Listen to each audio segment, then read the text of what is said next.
The big thing people keep mentioning is we have all these characters so we can use them in Mass Effect 2 even though they have no plot relevance. So the believed outcome is that Mass Effect 3 will explain or have them as playable squad mates. Now this sounds okay if they're just soldiers without any plot integrity or massive dialogue trees, but let's really see how continuation of such characters actually works. You'll need a save file where everyone lives, so if you've got everyone, you're already excluding Samara or Morin. Quite a few are optional to recruit in the first place, so they could be back, but with no basic knowledge of what's going on. Two of them are DLC, so they're completely optional. And here's the big one, everyone can die, save a bare minimum of 2 random squad mates, which could be anyone.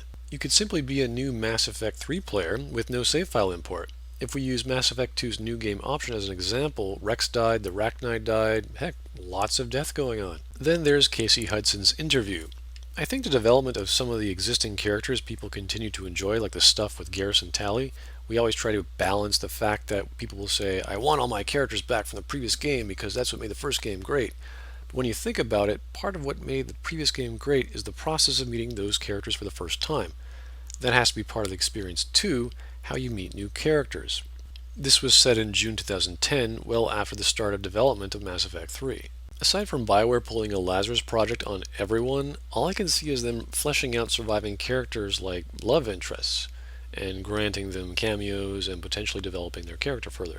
The rest might involve some kind of non-plot integral role, but could ultimately play a large role in the events of Mass Effect 3, like having more assistance in stopping the big bad guys, like a rally call, but not as fully fleshed out as squad mates with backstories and the like.